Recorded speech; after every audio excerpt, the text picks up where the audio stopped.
There's so much about this episode that takes me down memory lane. And the memory would even be before Sam's birth for most of this. And Sam was born in 1980. So you know that the memories are pretty old because he's pretty old, which makes me decrepit.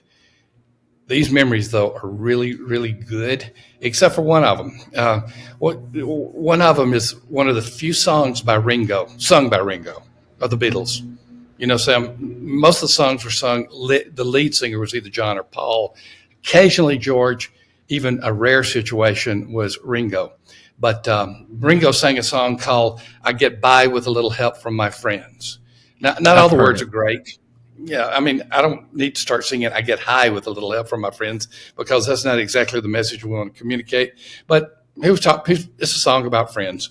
And probably Ringo's best song. He wasn't the best singer, but probably the best song.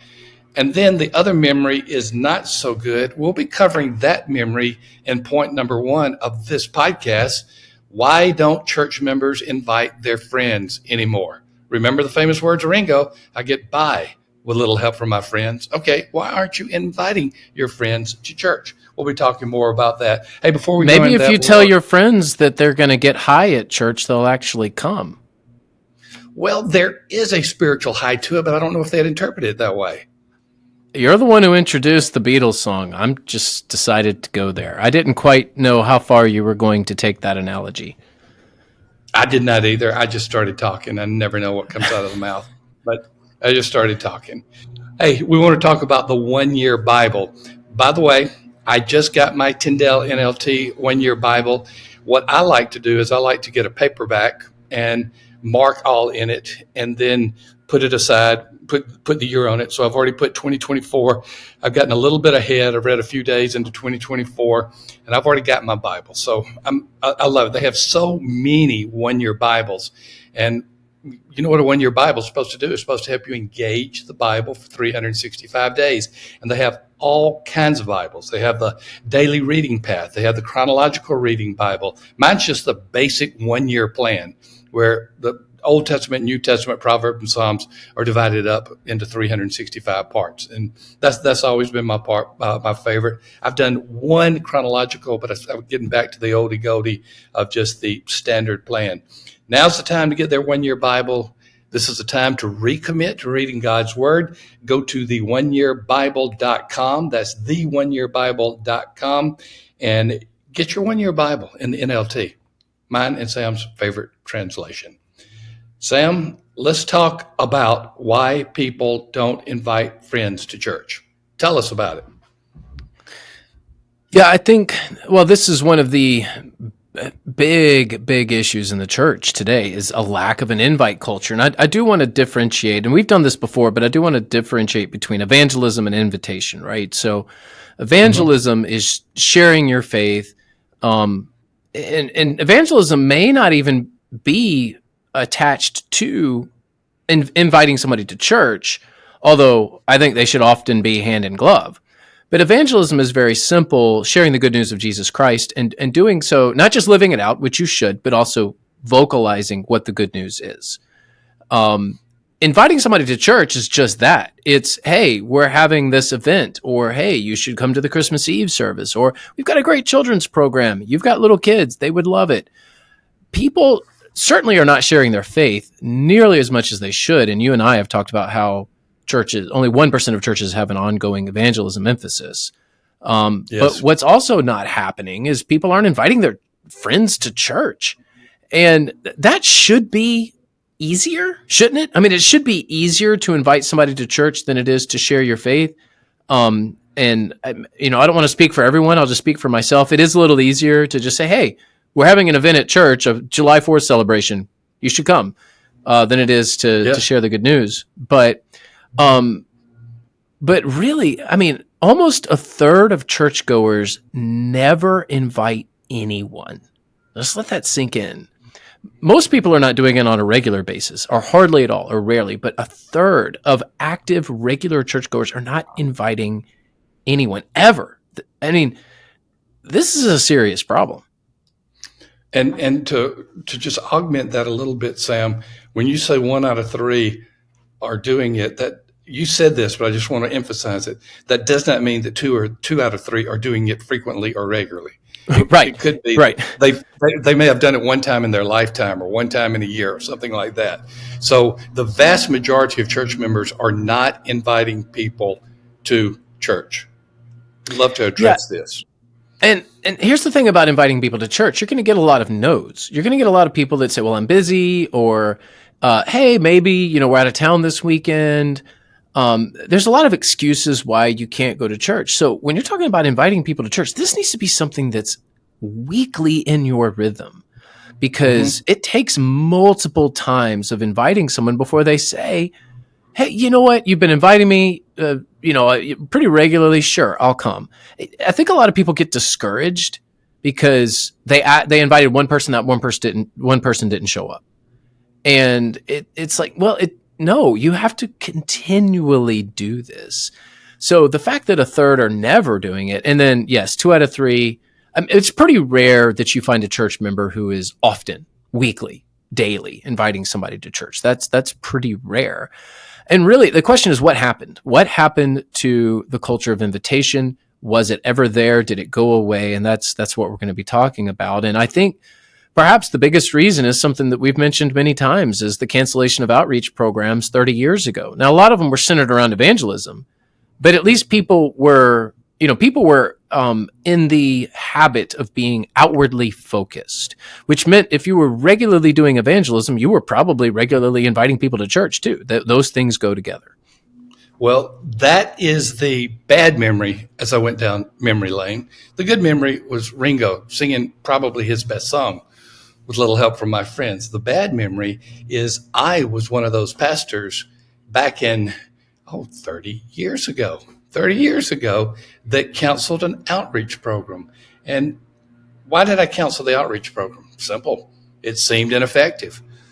We had a church with nearly 1,000 in worship, and maybe 8 or 10 would show up for the designated outreach night, and maybe we would see some fruit from it. But I got to thinking, why am I wasting this effort? Why am I out another night away from my family? I was already doing Sunday night sermons. I was already doing Wednesday night studies. And now I was out on Tuesday nights or Monday night, whichever it happened to be at the time.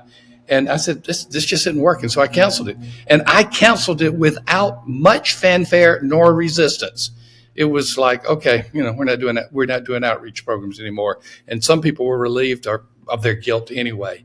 But something happened in our church. When I canceled it, even though it was ineffective, I did not replace it.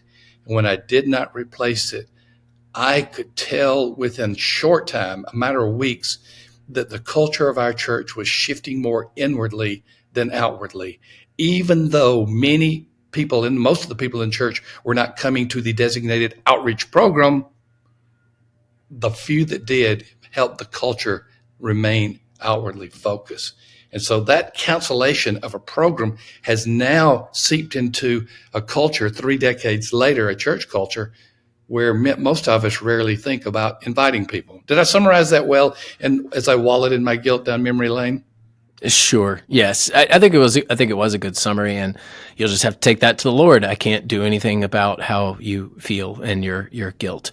I was a kid, so I had nothing to do with it. Um, you're welcome. Mercy is not my spiritual gift. If anyone's wondering and listening to this, that is Sam a merciful guy? No, I have to work at it. No. I am not. In fact, I've taken spiritual gift inventories where I scored a 0 on mercy. I'm like, is that even possible? I guess it is. The lack of new equipping mechanisms is a real problem too. So we canceled these programs, which I understand why, because they weren't working. As you said, you were having a handful show up. They weren't as popular as they needed to be. But not only did we not replace them, as you said, there haven't been enough new resources to help churches do this. So there are people listening. They're going, okay, I get it. Yeah, we canceled ours many years ago. We didn't replace it. Now, the next question would be, well, what's out there to help me do this? And there isn't a lot. But thankfully, we did create one at Church Answers. It's called Good News Neighbors, the Good News Neighbors Toolkit. We'll put a link in the show notes. And I love this resource because It is incredible. It's a simple way to get your invite culture back, and you do it by giving gifts to your neighbors. It's, these are inexpensive gifts. There's lots of ways to do things creatively. I won't get into the resource only because, well, you know, we're limited on time here. But if you are interested in getting a new resource to help you with creating an invite culture, this is the way to do it. The Good News Neighbors Toolkit. Put a link in the show notes. Yeah, we decided we were going to do something about this problem, that there wasn't a whole lot of new equipping mechanisms out there. And it's turned out, along with our other program that's a bit older called Invite Your One, we put that in the show notes as well. It's that the Good News Neighbor Toolkit has turned out to be one of our most popular resources, and we like that because that means the churches that are getting it presumably are going to be more outwardly focused as a result. So that's good news. Good News Neighbor Toolkit, whatever. Good, yeah. enough of the truly shameless plug there. All right, so the outreach programs were canceled. We didn't replace them. There's not been a whole lot. There's some, but not a whole lot of new equipping mechanisms for the church. How have churches grown? So we're painting a picture here that's pretty bleak when it comes to an invitation culture in the church. The way that churches grew, and I will just be frank, even though my name is Sam, I will be frank with this one. Most church growth the last 30 years, you look at a fast growing church, it's almost always transfer growth. So it has bigger been churches have transfer gotten growth. bigger at the expense of smaller churches. It has been transfer growth, Sam, and most of the strategies that were developed to reach people were geared toward transfer growth. We're looking at a lot of trends these days. We're watching the trends of cultural Christianity, which I know you're going to mention in just a moment, of the last 3 decades. I know that our friends at Church Growth Services are looking at the trends of generosity. In fact, they got an ebook I want to share with our audience. So we were looking at those trends. We've been looking at the trends of the de-churched and others. But this is major. This is an absolutely major trend. Cultural Christianity is an oxymoron, first of all, because it means a Christian who labels himself or herself a Christian for cultural acceptance, for cultural reasons in business, politics, neighbors, whatever. And you do not have to have the label of Christian in most cultures in America today to be accepted. So cultural Christianity is going away, and therefore the more common source of transfer growth is no longer available either. Yeah, that's exactly right. So we can connect cultural Christianity to transfer growth and people moving around. Now, there are plenty of churches out there. There's good case studies where they grew through evangelism. They grew through demographic growth. Hey, it's a church plant in a brand new booming area of town, and there's not a whole lot of churches there, so we plant a church there. There's plenty of cases of revitalized churches. You wrote a great book. We were talking about this earlier, Breakout Churches. I love that book. And so there are case studies of churches doing it the right way. What we're talking about is just the macro picture of cultural Christianity was present 30 years ago. And there was a lot of just moving around. Hey, because it was cultural Christianity, I'm going to go to the church that's, the happening church. And that's how a lot of churches grew. Say what now, the defenders of that would say, well, other churches didn't capture that moment, and there were other churches that didn't grow. And I'd say, yeah, fair point. Our point is we just have not been inviting people to church the way that we should. We certainly have not been sharing our faith, but we haven't even been doing the work of invitation. And I think the more recent example is this polarization and insularization. We're an insular society and we're a polarized society. How about that? And before we jump on that, this whole idea of transfer growth is absolutely fascinating to me.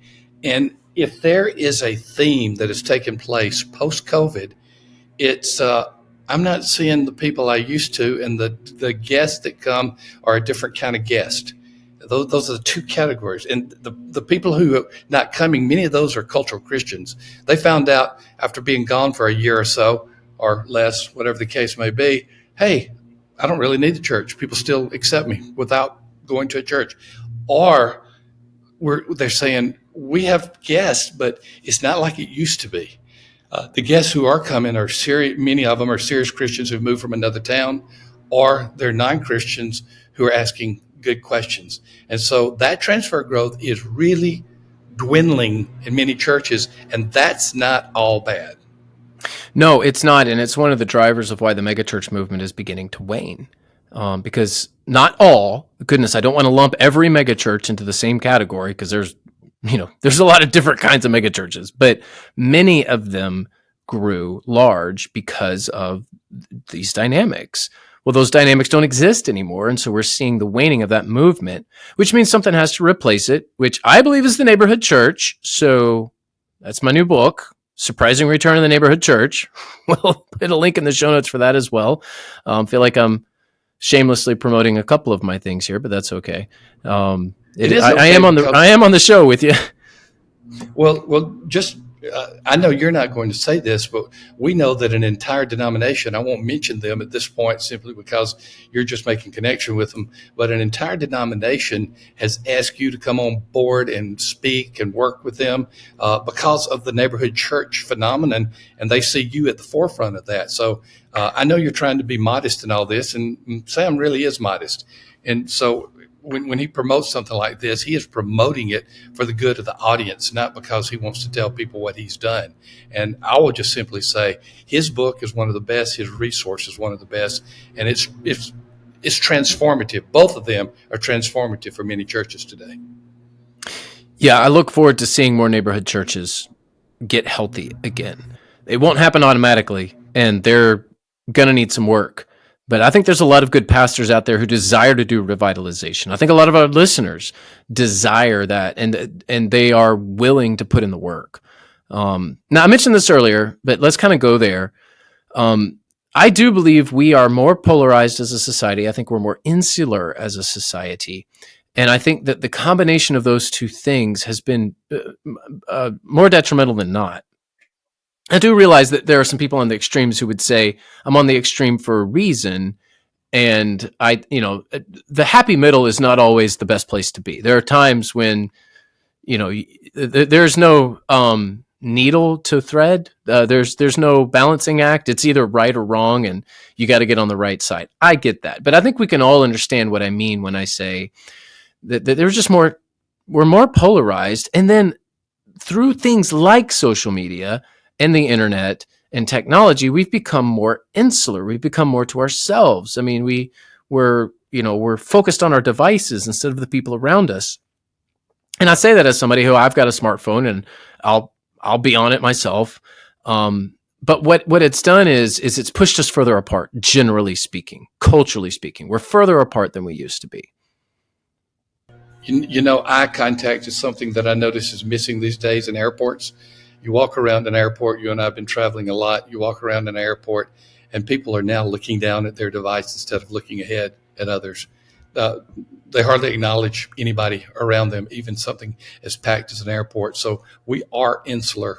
And yes, we are polarized. We're polarized in politics. We're polarized in religion. We're polarized in sports. You just go down. I've always been polarized in sports, just want you to know. But you just go down that list and polarization is taking place.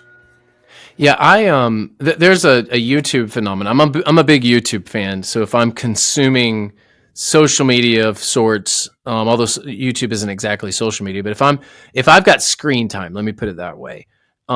Twitter, which is now X. I can't do the X thing. It's just weird. I still like Twitter. No offense to the new owner at all, please. He's probably listening. He's not. And if by chance, hey, Elon, I hope you're doing well. I do Twitter, I do YouTube. And there's this YouTube phenomenon of showing old videos of like high school in the 1990s. And I know it's like I am the target market for those videos, right? So I'm 43 years old It's the nostalgia effect that happens to everyone in their 40s. They always look back on those years. You did the same thing when you were in your 40s and you got all into the Kennedy assassination and all that stuff.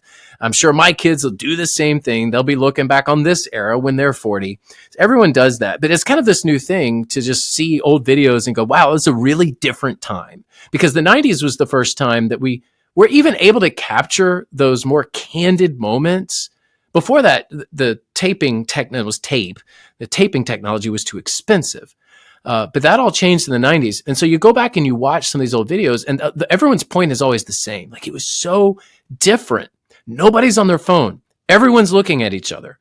Everybody is heads up and engaging each other. There's a whimsical nature to what's happening in ways that you don't see today. And I am not going to just get overly nostalgic and say that it was better back then, because there was a lot of problems back then. Don't get me wrong. But it is different. And we are certainly more introverted as a culture. You look at those videos and you go, man, the world was full of extroverts back then. And that's really not the case. But the culture itself is less outwardly focused. The culture itself is inwardly. We talk about the church being more inwardly focused. Goodness. And we talk about that in an evangelistic sort of way, but in the mission of God. But the culture is too. And I think I think it's more to our detriment than not. I totally agree, Sam. And we can talk about culture. We can talk about how things have changed since 1990, or in my case, the 1960s. And by the way, I wasn't nostalgic about the Kennedy assassination in terms of going back and researching it. I became engrossed in it in 1963 when it happened, November 1963. It turned my world upside down. But yes, I continue to. We all know there wasn't a lone gunman. We all know most of the bullets came from the front and not the back. We all know these things. That is a topic for another time. But what we're suggesting here is, yes, there's a problem. Church members don't invite their friends anymore. Yes, there's a solution. And we have some of the resources that can help. It's not that our resources are tantamount to the best that can happen anywhere, but if you want some resources that can help, Sam's resource on Good News Neighbors is fantastic. Our older resource on Invite Your One is very good. His book on the neighborhood church. Look at those in the show notes. We want to provide practical resources for the local church, and we want this problem to be remedied, and we want to do our part to do so. So that's my final word, Sam. I'll let you close it out with whatever you want to say, as well as thanking our friends at California Baptist. Yeah, thank you, listeners, for tuning in today. Also want to thank California Baptist University. They've got a great program where eligible high school students can earn college credit online. What they're offering is great. The first class is free. You just got to buy books and course materials. And then every course you do after that is at a significant discount. $166 per credit hour versus $613 per credit hour. So that is quite a discount. That's a good deal. They're offering that to our listeners, and we are so thrilled that they are. You likely have a high schooler that you're connected to, or somebody who will soon be in high school. You should go check this out. The program's really open to just about anyone. So you can go to calbaptist.edu/PCC. Again, calbaptist.edu/PCC to go check out their program for pre-college credit. I guess that's what PCC stands for. Pre-college credit, PCC. Credit. You don't need to be PC, but you can be PCC. Yeah, sure. That sounds great. I don't think that's the jingle that they gave us in the copy, but you go for it there. But yes, thank you, Cal Baptist. And thank you again all for tuning in to Rainer on Leadership. Give us a thumbs up if you're watching on YouTube. Give us a rate or review if you are listening. It really does help the algorithms. Whatever those things are, the gremlins in the algorithms, it looks upon us favorably, and it gets this show in front of more people. So we do appreciate for those of you who give us positive reviews and thumbs up on YouTube. So we'll see you next week on next week's episode.